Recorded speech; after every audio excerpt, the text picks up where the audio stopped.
tout mon matériel photo et vidéo que j'utilise en 2023. Je tiens à préciser, je ne suis pas un professionnel de l'audiovisuel, je partage uniquement mon expérience. Donc cette vidéo est plutôt destinée aux débutants qui veulent faire des photos et vidéos et particulièrement en voyage. Donc si tu es un expert en photo ou en vidéo, je ne suis pas sûr de pouvoir t'aider. Mais je t'invite à compléter ce que je dis en commentaire pour que tout le monde puisse en profiter. Mon objectif à travers cette vidéo est de t'aider à choisir ton matériel photo et vidéo en profitant de mes connaissances et de mon expérience en sachant que j'ai commencé de zéro il y a seulement quelques années. Deux précisions avant de commencer la vidéo. En premier, pour tous les produits que je t'indique, il y aura des liens en description. Ce sont des liens affiliés, c'est-à-dire que si tu utilises ces liens, tu payes exactement le même prix que le tarif normal, mais perso ça va m'aider financièrement parce que la marque va me payer une petite commission. Et deuxième précision avant de commencer, donc moi c'est Olivier François, je fais des vidéos sur le voyage, donc je t'aide à voyager en toute confiance, que ça soit en France comme à l'étranger. Donc si c'est des thématiques qui t'intéressent, je t'invite à t'abonner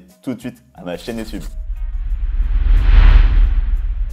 Tu crois qu'il faut commencer avec un appareil ultra cher pour faire de belles photos ou de belles vidéos? Eh bien, tu te trompes. J'ai commencé la photo en 2020 avec mon portable et pour les 30 premières vidéos de cette chaîne YouTube, elles ont été faites avec mon portable. La qualité de tes photos et de tes vidéos, ça va pas dépendre du budget que tu es capable de mettre dans le matériel. Ça va dépendre de ta créativité et de ta pratique. Donc perso, je suis chez Samsung depuis des années. Il y a d'autres marques qui te proposent des appareils, des portables qui te font de très belles photos et de très belles vidéos. Donc perso, pour éviter de me ruiner, je n'achète pas le dernier modèle qui sort, mais j'achète celui de l'avant-dernière génération. Donc par exemple, mon portable actuel, c'est un Samsung S20 FE et ça m'a permis de l'acheter à 500 € au lieu d'avoir le dernier modèle, le S21 à 800 €. Et si tu as un budget plus serré, il y a des modèles qui font de très belles photos, d'autres marques, pour seulement 300-350 €. Et je te dirais même que avant de changer ton portable, teste déjà à faire de belles photos avec ton portable actuel et essaye de travailler ta créativité, essaye d'apprendre la composition et ce genre de choses. Donc mon S20, un des points positifs, c'est qu'il y a un écran de 6,5 pouces, ce qui me permet d'être assez précis dans mes retouches photos. Et le défaut du coup, c'est si tu as des petites mains, c'est plus difficile de l'utiliser. On a un écran en Full HD+,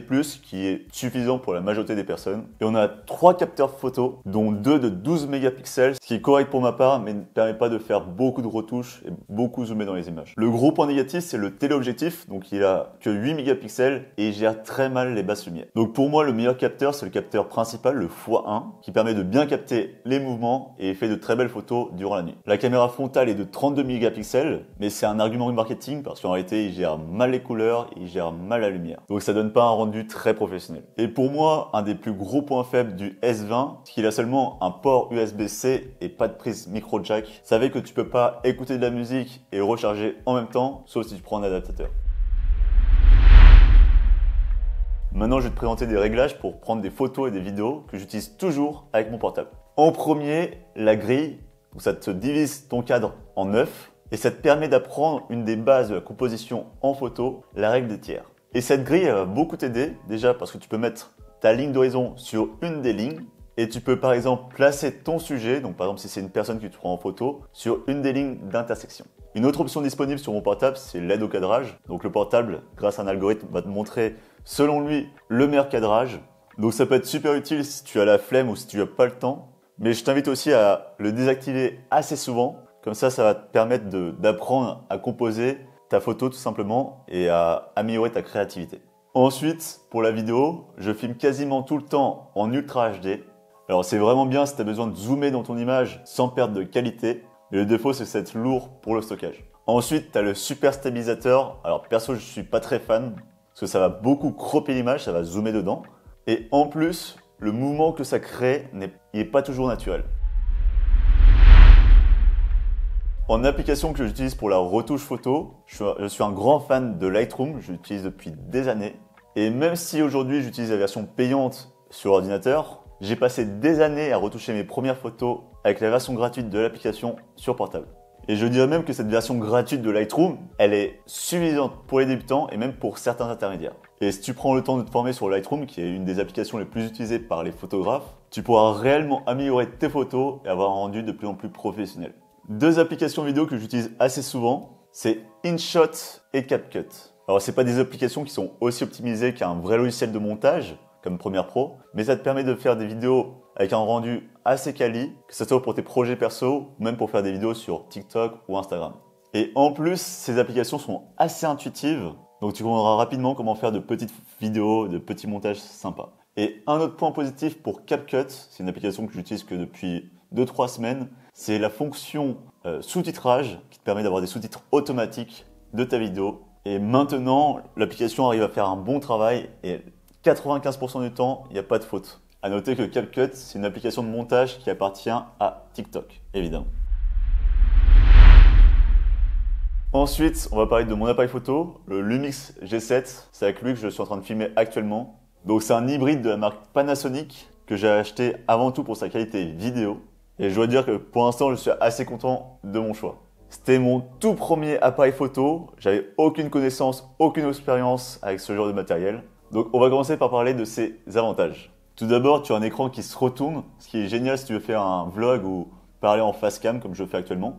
Après, c'est un petit défaut assez courant chez les débutants. Si tu te filmes en face cam avec un écran qui se retourne, et c'est valable pour le portable, pense regarder l'objectif et pas le retour caméra, parce que sinon là ça se voit que je regarde mon retour. Donc je me regarde moi et je regarde pas la caméra, et ça se voit.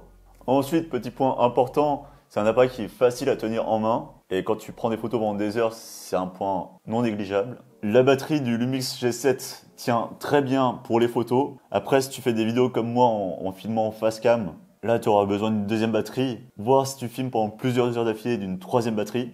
Ensuite, le Lumix G7 fait des vidéos en quasi 4K, ce qui est parfait si tu veux faire des montages et zoomer dans l'image sans perte de qualité. Mais maintenant, passons aux défauts du Lumix G7. C'est un appareil avec beaucoup de boutons et beaucoup de menus, donc ça peut être intimidant pour les débutants. Mais avec de la pratique, ça devient de plus en plus facile. C'est un appareil qui n'est pas très bon pour les basses lumières, mais ça dépend aussi de l'objectif et j'y reviens plus tard. Et le plus gros défaut, mais c'est un défaut qui est commun à tous les appareils de la marque Panasonic, c'est la mise au point automatique qui est lente et très hasardeuse. Et ça, je pense que tu as pu le remarquer sur plein de mes anciennes vidéos où je suis toujours flou. Maintenant, je fais une mise au point manuelle qui me permet d'être net, mais en automatique, c'est une vraie galère. Surtout si tu es en basse lumière.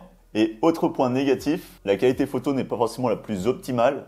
Donc si tu préfères privilégier les photos que la vidéo, tu pourrais trouver des appareils à un prix similaire, mais avec une meilleure qualité photo. Donc ce Lumix G7, je l'ai acheté avec un pack. Donc c'est un pack avec une petite sacoche, une batterie, une carte SD mais qui est de mauvaise qualité, et ainsi qu'un objectif 14-140 mm.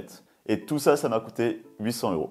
Donc à la fois c'est un pack qui peut être bien pour débuter et pour payer pas trop cher. Je sais que 800 € c'est une certaine somme et tu peux trouver des appareils qualitatifs bien moins chers. Mais, et c'est le risque à prendre aussi, ce premier objectif ne sera pas de très bonne qualité. Donc mon premier objectif c'est un 14-140 mm f3.5 5.6. Donc là je sens que j'ai perdu beaucoup de débutants, mais je vais expliquer. Donc pour faire simple, le 14-140 mm, ça veut dire que 14 c'est cette distance, c'est ce qu'on appelle la distance focale. Et ça veut dire qu'on peut zoomer, ça c'est en 140. Donc c'est un objectif que j'ai pris pour être très flexible, de pouvoir faire des grands angles, de pouvoir faire du téléobjectif, de beaucoup zoomer. Et comme j'étais débutant, mais vraiment débutant absolu, pour moi c'était parfait pour débuter. Donc c'est un objectif qui a quand même des points positifs. Déjà tu as une stabilisation optique qui est vraiment très efficace.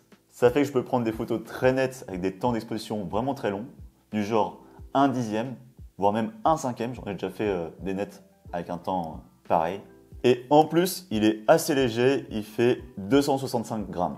Mais c'est un objectif avec beaucoup de défauts. Déjà, il gère très mal les basses lumières. Donc dès que je photographie dans une église ou que je veux filmer en hiver, c'est compliqué. Il a une très faible ouverture, ce qui ne permet pas d'avoir un très beau bokeh, un très beau, joli flou d'arrière-plan. Cette phrase n'était pas très français, mais vous m'avez compris, je pense. Donc aujourd'hui, c'est un objectif que j'utilise de moins en moins.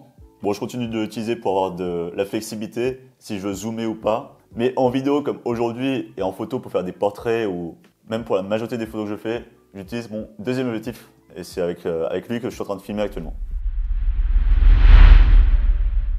Donc mon deuxième objectif, c'est un 25 mm f1.7. Donc petite précision pour les gens qui ont quelques connaissances, c'est un 25 mm, mais comme le Lumix est un micro 4/3, c'est un équivalent 50 mm.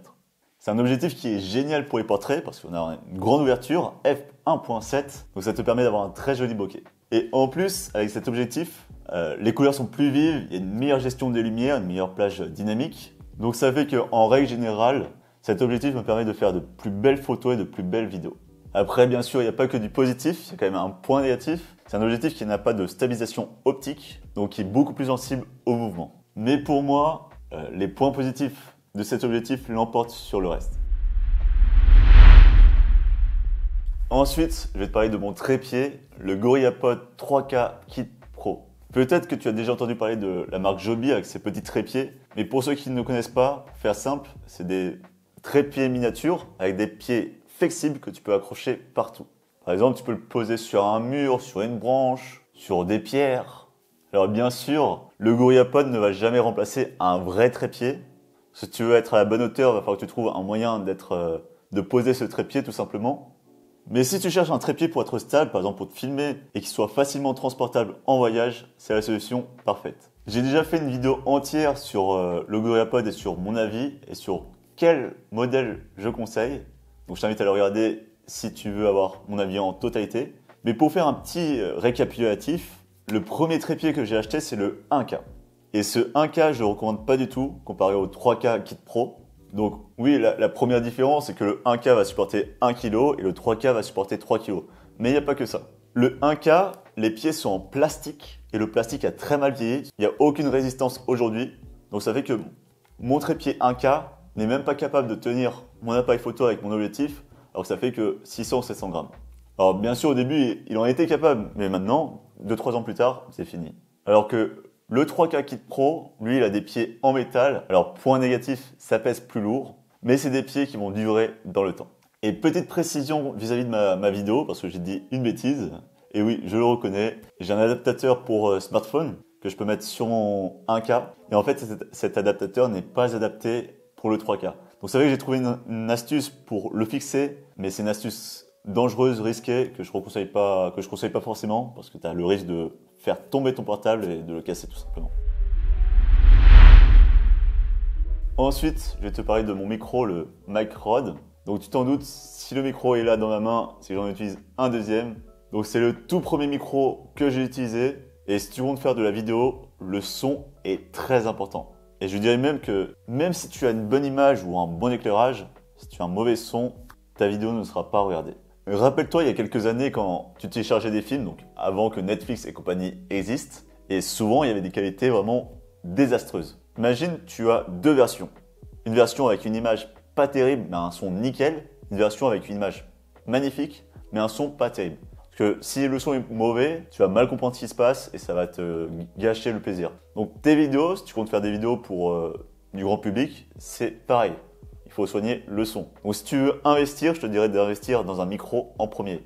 Donc le Mic Rode, même si je l'utilise plus, c'est quand même un micro que je recommande vraiment. Parce que c'est vraiment un micro qui te permet d'avoir un rendu semi-professionnel avec une qualité-prix excellente. C'est un micro qui coûte seulement 50 €. Donc à savoir que c'est un micro directionnel. Gros point positif, il est ultra léger, il fait que 42 grammes. Et autre point positif, on peut brancher le micro directement à l'appareil et il n'y a pas besoin de batterie. Donc tu n'as pas le risque d'oublier de brancher, de recharger ton micro tout simplement. Bon, bien sûr, tu t'en doutes, si j'ai changé de micro, c'est qu'il y a quand même des points négatifs. Après, si tu es débutant, pour moi c'est vraiment un bon point de départ. Maintenant, je veux faire des vidéos à un niveau un peu plus professionnel, c'est pour ça que j'ai changé de micro. Donc c'est un micro qui est génial à l'intérieur parce que tu es dans une pièce, il n'y a pas trop de bruit, il n'y a pas d'autre bruit que toi. Donc le micro est proche de la source sonore, donc c'est-à-dire de ta voix. Si tu filmes en extérieur, c'est là où ça va dépendre. Si tu es dans un endroit où il n'y a pas trop de bruit et que tu es proche du micro, donc proche de la caméra, genre pour un vlog, ça sera correct. Mais si tu comptes faire une vidéo alors que tu es à 3 mètres de la caméra, il y a de la circulation, il y a des oiseaux, ou même pire, il y a du vent, bah là ton micro il va galérer. Et ça, une fois que le son est enregistré, tu peux pas faire de miracle au montage. Et comme moi, tu me connais, si tu suis ma chaîne YouTube, je veux présenter des villes et filmer en extérieur. C'est pour ça que j'ai acheté des nouveaux micros. Donc mon nouveau micro que tu veux voir ici, que je me lève, c'était compliqué. Donc, mon nouveau micro, c'est le Hollyland Lark 150 Duo. C'est le tout dernier matériel que j'ai acheté, donc pour l'instant j'ai utilisé qu'une dizaine de fois. J'ai pas encore un avis complet, total sur ce micro, mais je vous ai dit mes micros, parce qu'en fait il y en a deux. Donc là j'ai ma boîte où je peux mettre les deux micros, je vous explique tout. Et en fait c'est des micros sans fil.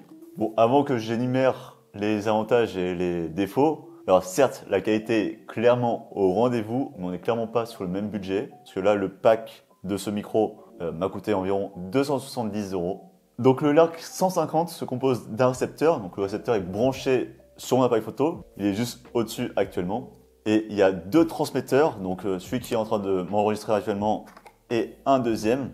Donc ça te permet d'avoir deux micros sans fil en Bluetooth. Donc le récepteur a deux réglettes de volume, un par micro, et ça te permet de baisser le volume tout simplement pour éviter d'avoir un son saturé. Donc j'ai un fil jack TRS qui me permet de brancher sur mon appareil photo, mais j'ai aussi un deuxième fil, un adaptateur TRRS. Je ne vais pas rentrer dans les détails, ça ne sert à rien. Donc pour faire simple, cet adaptateur me permet de brancher le micro sur mon portable.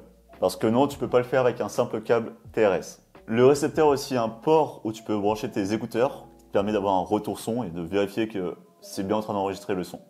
Allô, allô. Ouais, bon, on entend bien, ça marche.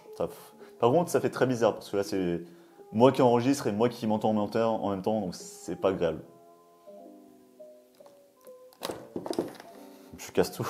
Dans le kit, tu as aussi deux micro-cravates. Alors là, c'est le gros point négatif que j'ai pu avoir.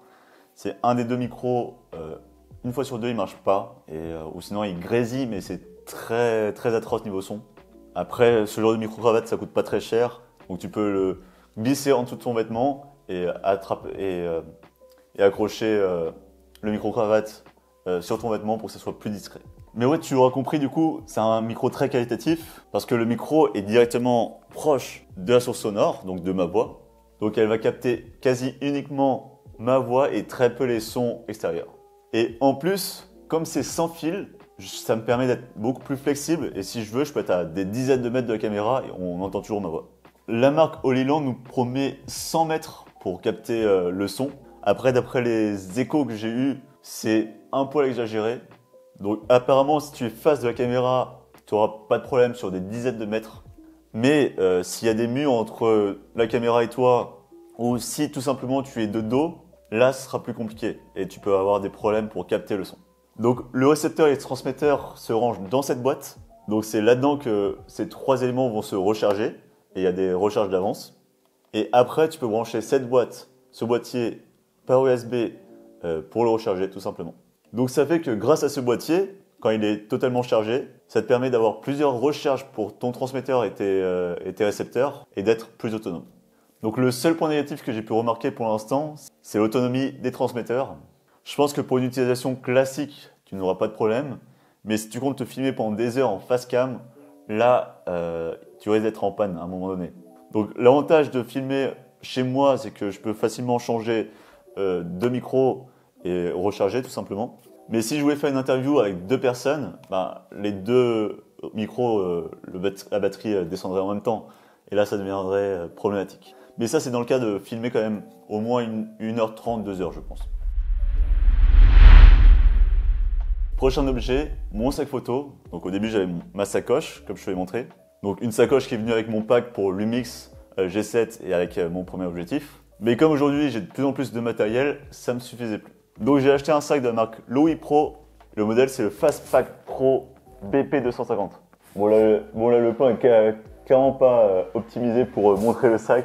Mais je pense faire une vidéo complète sur ce sac photo. Mais pour faire simple, c'est un sac que je trouve très fonctionnel parce qu'il est très résistant.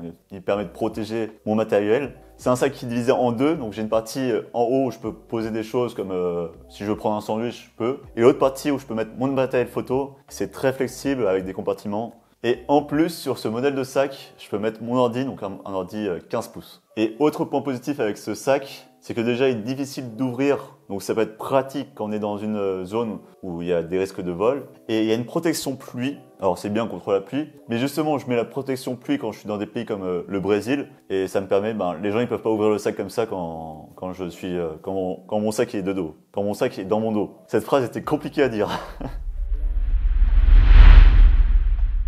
Ensuite, quelques accessoires que j'ai, et je vais les présenter très rapidement. Tout d'abord, j'ai deux batteries pour mon appareil photo. J'ai une batterie pour portable avec 4 recharges. J'ai 3 cartes SD pour mon appareil photo. Donc j'ai ma première qui venait avec le pack, donc c'est une carte SD à 16 Go avec une rapidité extrêmement nulle. Donc maintenant j'ai deux cartes 64 Go qui me permettent de stocker beaucoup de photos et beaucoup de vidéos. Et avec une rapidité, un taux d'écriture optimal. Ce qui est important si tu veux faire des rafales photos, si tu veux filmer beaucoup de vidéos, par exemple des vidéos en 4K. Ensuite, j'ai un SSD SanDisk Extreme 1 Tera en noir. Donc c'est un SSD que j'emmène avec moi en voyage, ça me permet de faire des sauvegardes et ça me permet d'avoir aussi un SSD assez rapide pour faire du montage vidéo. Et ensuite, j'ai un disque dur externe, donc un hard drive. Donc j'ai un Toshiba Canvio Basic 4 Tera. Alors c'est un disque dur que j'évite de trop promener parce que c'est bien plus fragile qu'un SSD.